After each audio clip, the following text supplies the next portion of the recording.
Welcome back to the S&T podcast. This is your man Say. I'm here with my boy Tom, and we're here talking about week 2 of college football. We got an exciting matchup to get into this weekend. We got the SMU Mustangs of Southern Methodist University versus hosting the Baylor Bears from Waco. It's the Battle of Texas, Waco versus Dallas. I love to see it as a former Texan myself. Former Dallasan, I got a lot of love for SMU. Shout out to them. They accepted me when I was back in high school and I applied. Shout out to them. Uh, SMU is coming into this season with high hopes. As we all know, they had a amazing run last season, going all the way to the playoff. Came out of nowhere. No one predicted SMU to make the playoffs last season, and all of a sudden they show up. They're running the ACC. They barely lose the ACC championship to Clemson, a great program as we all know. They show up in the playoff. They get the worst draw possible and have to go on the road to Penn State. Anybody could have lost that game. So, give SMU a break for not having a great game that day. Who would have had a great game that day? You're playing in Penn State in a whiteout in the playoffs. Like, come on. Like, let's ease up on my boys. I just wanted to mention that because I didn't appreciate the criticism that SMU got for their performance in that game. Oh, SMU didn't deserve it. Oh, they didn't show up. You go to Penn State and win, and let me know. You go to Penn State on the road in the playoff in a whiteout in one of the most hostile environments in all of football, NFL and college, and you come out with a win. You let me know. Like, come on now. One of the It's one SMU. one of the first ever like home games in a playoff ever, by the way, as well. So Right. the juice was there. And it just so happened to be at Penn State. Like, come on now. Texas would have had a hard time. Ohio State would have had a hard time. Oregon would have had a hard time. Like, let's ease up on SMU, who just came over from the AAC Group of Five, first year in Power Four, made the playoff. Like, come on now. So, shout out to my boys down there in Dallas. Um, Rooting for them this year as well. I don't think they'll be quite as successful. It's very hard to repeat that kind of success, especially for a program like themselves. But rooting for my boys. They started off the season 1-0, beat up on East Texas A&M, an FCS school, no name school. Beat up on them. Week 2, this is their first real game against Baylor. Baylor started off their season losing to Auburn. They had a hard time that week 1. Ran into the former Oklahoma quarterback Jackson Arnold, ran all over them. And Auburn looks pretty good right now. So, Baylor's having a tough time. They got a tough schedule. I don't know why you would schedule both of these out of conference games back to back. Not very smart, especially when you had high hopes. But Baylor out the Big 12 taking on SMU at the ACC, ACC versus Big 12 matchup. Love to see it. And the ACC has had a very good start to their season. Miami won; they beat Notre Dame. Florida State beat Alabama. Clemson, let one get away from them against LSU, but still going to be there. And ACC is looking real good, to start off the season. So we're going to see how good this conference is going to be this year.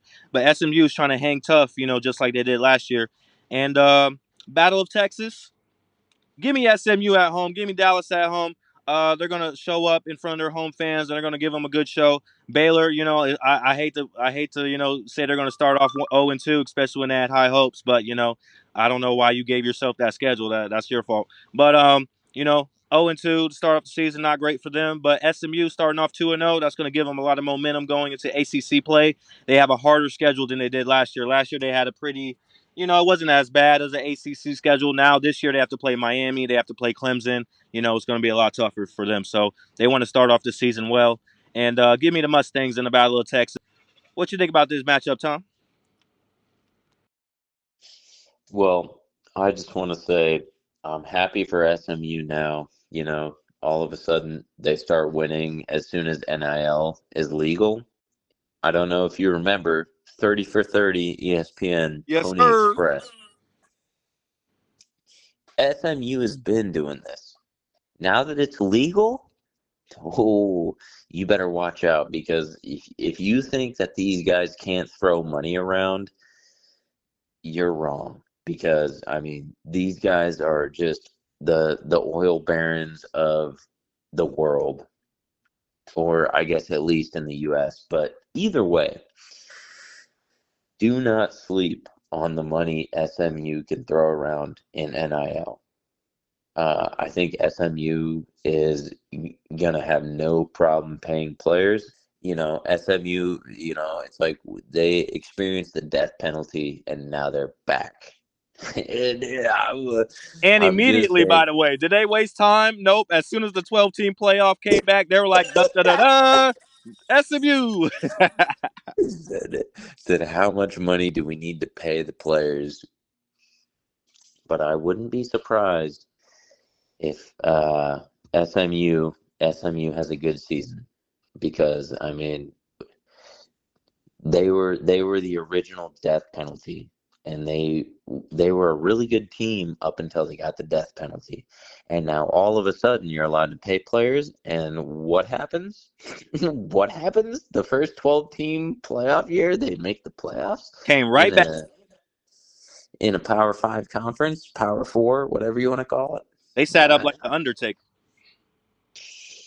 They said we're allowed to pay players, and we're not on the death penalty. Dung. Bong, bong. Tom, no, Tom, no. I agree, though. Yeah, they sat up like the Undertaker for real, though. They were just like, "Oh, it's legal now." Bong. He's stupid. Hey, am I wrong? No, you're not wrong. You're not wrong. But I don't know. I would say my bet would definitely be again. I mean, I don't know. The 2.5 point spread always worries me a little bit. Over under 63.5. I think I'm just gonna take SMU money line.